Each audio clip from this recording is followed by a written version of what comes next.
తాను తుమ్మితే సతాయిష్యు గిట్టెనోళ్ళు తుమ్మితే పుట్టుక్కుమంటారు అన్నట్టున్నాయట సీఎం రేవంత్ రెడ్డి ముచ్చట్లు. కాంగ్రెస్ పార్టీకి అధ్యక్షుని ఉన్నప్పుడు సోషల్ మీడియాను వాడుకొని ఇప్పుడు అదే సోషల్ మీడియాను స్లోగా డౌన్ చేసే మాటలు మాట్లాడుతున్నాడు. ఈరోజు media, social media, digital media ఎవడు పడితే వాడికి మొత్తం పెన్ను పేపర్ ఇస్తా వాళ్ళు మొత్తం రాయలేడు, ఏబిసిడి మొత్తం రాయలేడు. వాడు కూడా నేను జర్నలిస్ట్ అంటాడు. ఏం జర్నలిస్ట్ అంటే నేను సోషల్ మీడియా జర్నలిస్ట్ని అంటాడు. వాళ్ళ పేరు పక్కనే జర్నలిస్ట్ అని పెట్టుకుంటాడు. అది మొత్తం వాళ్ళ ఇంటి పేరే అయినట్టు, వాళ్ళ తాతలు ముత్తాతల నుంచి జర్నలిజంలో పుట్టి పెరిగినట్టు జర్నలిస్ట్ ఎల్లయ్య, జర్నలిస్ట్ పుల్లయ్య అని పెట్టుకుంటారు. వాడు ఎప్పుడైనా జర్నలిజం స్కూల్లోనే చదివిండా లేకపోతే ఓనమాలు మొత్తం అన్నీ వస్తాయంటే ఆ రెండు రావు. ఇన్నరా ఎట్లా మాట్లాడుతున్నాడు? సోషల్ మీడియాలో వార్తలు చెప్పేటోళ్ళంతా ఇలువలేనోలేనా? ఏది పడితే అది రాసేటోళ్ళేనా? సర్కారు మంచి చేసినా చెడు చేస్తున్నదని చెప్పేటోళ్ళేనా? ఎందుకు సీఎం సార్ అందరినీ ఒకటే దారానికి ముడేస్తారు? ఎవడో ఒకడు ఉన్నాడు కావచ్చు పని కట్టుకొని విష ప్రచారం చేసేటోళ్ళు, దానికి ఒక షెట్టని తీసుకొచ్చి కట్టడి చేయుండ్రి, అంతేగాని అందరినీ ఒక్క దాంట్లో కట్టుడు మంచిగా లేదు సార్ అని అంటున్నారు సోషల్ మీడియా నడుపుతున్న నిజమైన జర్నలిస్టులు. ఒక బాధ్యత, ఒక గౌరవం, ఒక మర్యాద, వాళ్ళ యాజమాన్యాలు ఎవరున్నా జర్నలిస్టుని ఒక గౌరవించుకునే పరిస్థితి ఉండే. ఇప్పుడు ఆ పరిస్థితి పూర్తిగా దెబ్బతిన్నది. వాడు ఖాళీగా ఉంటాడు కాబట్టి 3 గంటల ముందే వచ్చి ముందల కుర్చీలో కూర్చుంటాడు, కాలు మీద కాలు వేసుకొని. కూర్చోవడం కూడా ధిక్కారంగా, మనమేదో లోకు అయినట్టు వాడేదో మన మీద పెత్తనాన్ని చెలాయించడానికి వచ్చినట్టు మన కళ్ళకు చూస్తుంటాడు. ఇంకా నువ్వు నమస్కారం పెడతలేవు, నన్ను చూసి తల ఉంచుకుంటలేవేందని. నాకైతే అప్పుడప్పుడు అనిపిస్తుంది దిగిపోయి పల్ల చెంపలు వలగొట్టాలని. కానీ పరిస్థితులు, హోదా అడ్డం వస్తుంటాయి. చూడుండ్రి, సోషల్ మీడియా జర్నలిస్ట్ అంటే ఎంత కోపం ఉన్నదో సీఎం సార్కు. దిగిపోయి చెంపలు వాయించుతాడట. ఇదే ముచ్చట సీఎం కాకముందు చేస్తే బాగుండు కదా సార్. సోషల్ మీడియా లేకుంటే మీకు సీఎం పదవి వచ్చేదేనా సార్?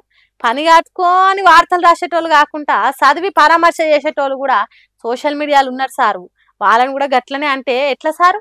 ఎక్కువ ఆవారగా రోడ్ల మీద తిరిగేటోడు, ఎక్కువగా తిట్లు వచ్చినోడు,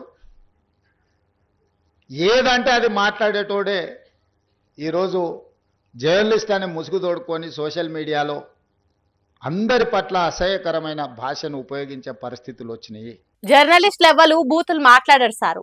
జనం మాట్లాడుతున్నారు కాబట్టే చూపెడుతున్నారు కావచ్చు కానీ అచ్చమైన జర్నలిస్టులు బూతులు అస్సలు మాట్లాడరు. అయినా రాజకీయ లీడర్లు మాట్లాడే బూతులను మించిపోవు ఎన్నడు. ఎందుకు సారు మళ్ళా సోషల్ మీడియా మీద కోపాన్ని ఎల్లగక్కుతున్నారు? ఆ సోషల్ మీడియా మీకు చేసిన మేలు మర్చిపోయి మాట్లాడకుండ్రి సారు అని అంటున్నారట సోషల్ మీడియాలో నిఖార్సైన జర్నలిజం చేస్తున్నోళ్ళు.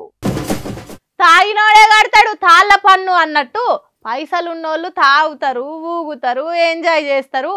కానీ కొంతమంది తిక్కల బడవేగాళ్ళు సీసాలు వలగొడతారు. రోడ్ల మీద, పొలాలల్లా, సర్కారు బడులల్లా సీసాలు వలగొట్టి చిల్లరేషాలు వేస్తారు. ఆగు అసొంటోళ్లకు ముగుతాడేసేటానికి కేరళ సర్కారు మంచి ఉపాయం చేసింది. మందు దాగి సీసాను సీదా బారు షాప్లో వాపసిస్తే 20 రూపాయలు ఇస్తారట. అంటే మళ్ళోసారి దాగినప్పుడు మంచింకు పుట్నాలు, కారం బూంది కోసం ఆ 20 రూపాయలు అక్కరొస్తాయని సీసాలు వలగొట్టారట. 4 సార్లు దాగిన మందు సీసాలు జమ చేస్తే 5వ సారికి అక్కరొస్తాయని కూడా కొందరు వలగొట్టకుండా పైలంగా దాస్తారు. కాబట్టి ఈ ఆలోచన వేసిందట కేరళ సర్కారు. అబ్బా మంచి పని చేస్తున్నది కేరళ సర్కారు. మన కాడ కూడా పెడితే మంచిగా ఉండి అనుకుంటుర్రా? అస్సలు ముచ్చట తెలిస్తే నోర్దెర్సుడు ఖాయం. ఎందుకంటే సీసా వాపసిస్తే ఇచ్చే 20 రూపాయలు మందు బాబులయ్యేనట.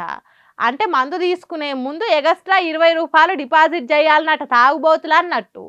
సీసాలున్న మందు దాగి దానికి ఏం కాకుండా తిరిగి తీసుకొచ్చి ఇస్తే ఆ 20 రూపాయలు ఇస్తారట షాపోళ్ళు. లేకుంటే గాంధీ తాత ఖాతాలో కలిసినట్టేనట. జారిపోయి సీసా వలిగిన 20 రూపాయలు గోవిందా మంగళం అన్నట్టేనట. 800లకు ఎక్కువ ధరున్న మందు బాటిల్కు ఈ రూలు పెడుతున్నారట. అంటే చిన్న సీసాలు మాత్రం పలగొట్టరా అంటే తక్కువ ధర మందును ప్లాస్టిక్ బాటిళ్ళల్లో అమ్ముతున్నారట. కాబట్టి ఇప్పుడు చెప్పుండ్రి అసొంటి రూలు ఇక్కడ కూడా ఉండాలనా?